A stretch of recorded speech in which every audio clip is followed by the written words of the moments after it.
Football is finally back for the Bison. North Dakota State started their season off with a decisive win over the Youngstown State Penguins. The final score was 25-7. The question every Bison fan has been asking is, what will happen in the quarterback position? Graduate transfer Zeb Nolan came in confidently and led his team to a victory. Enjoyed it.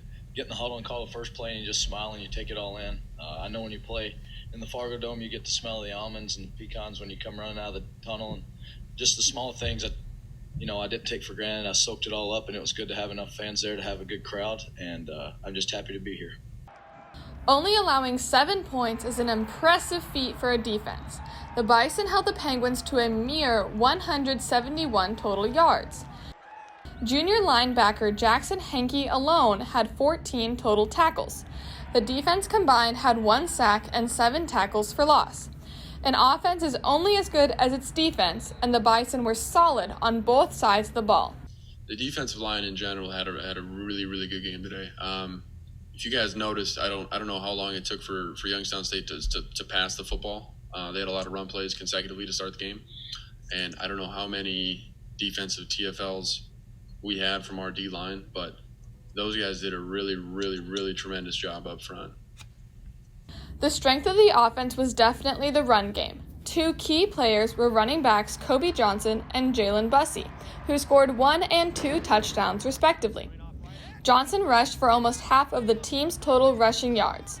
Having not played since October, the team was ready for a game. Just not being able to play a game since October 3rd, came out with a little bit of chip on my shoulder, a little bit of hunger. I just wanted to go out there and play as hard as I could. Overall, the Bison had a very clean game. No turnovers, no sacks allowed, and only 1 penalty. It was a great start to the long-awaited season. The team showed its potential for upcoming games, and there is a lot to be excited about. And I told the team, we don't know what our ceiling is, and I don't care what it is right now. I know we need to continue to get better. I'm really excited about this group of kids. You could say they're inexperienced, but they're ours, and they're Bison, and they're hungry to prove people wrong, and that we're a pretty good football team. Although the Fargo Dome was limited to 50% capacity, Bison fans showed up and were allowed to support the team. The Bison will now travel to Carbondale, Illinois to take on the Southern Illinois Salukis this Saturday. Kickoff is at noon. The game will be broadcast on NBC ND, ESPN+, or you can listen on the Bison Radio Network. For the Bison Information Network, I'm Alex Dusky.